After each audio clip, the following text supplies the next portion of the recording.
Hi, I'm Greg Grant, Smith County Horticulturalist for the Texas A&M AgriLife Extension Service here in Tyler. Today we're going to talk about a huge problem that I don't hear much about, but you need to hear about it because I love maple trees. A lot of people love maples. Red maples are one of the most popular or popularly planted shade trees. Of course, we all love Japanese maples. We have native sugar maples. Maples are one of the most popular shade trees in the United States. But the problem is maple trees are a woodland forest tree. So from the time they're seedlings, they pop up in dense shade and they don't normally see sunshine on their trunks until they get to be really old, if ever. So when they grow them in the nursery trade, red maples, silver maple hybrids like we're looking at here, Acer freemanii, they don't have any sunshine on the trunks because they're grown container tight in the nursery. People plant them in their front yards, they plant them next to the road, next to the highway, next to the driveway, and suddenly the trunks are exposed to bright, direct, hot Texas sun, which can be 110, 120 degrees on the trunk. And what happens is it fries the bark, something called sun scald or southwest injury is another name for it.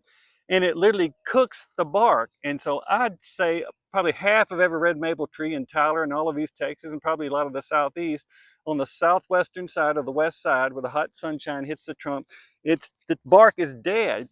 And then people ask me, what's wrong with my tree and how can I fix it? Well, the problem is when you see damage like this, the damage happened about 2 years ago. So by the time the bark peels off, tree's alive, but all the bark on this side is dead. The food that comes from the leaves down to the roots doesn't make it through the cambium here because it's all gone.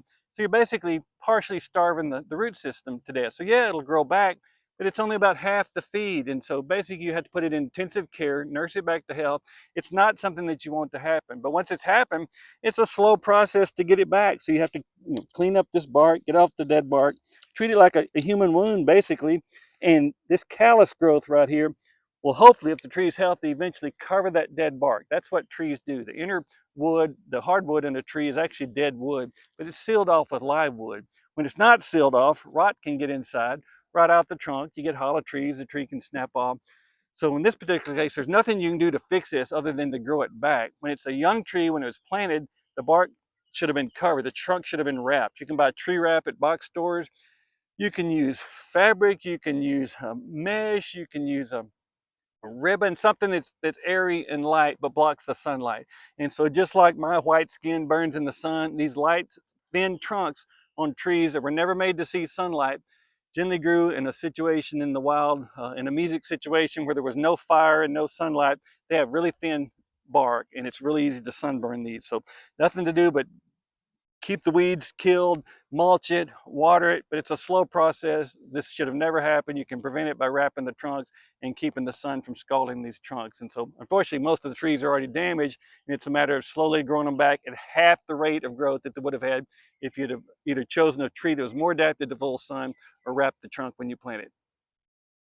The damage has already taken place, but once you damage the bark, usually what happens, first, you can't see anything, and then the bark will get gradually sunken, and oftentimes borers will be attracted to it. They'll bore around underneath that damaged bark. Here you see some exit holes. This probably happened a year or two ago, and now it's healing back up.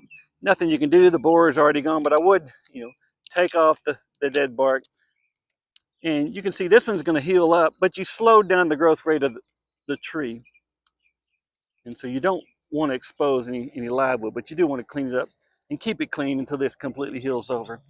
And it'll be fine, but it was damage that shouldn't have been done to the tree, so we shouldn't have to be doing this if somebody had thought ahead of time to wrap the trunks.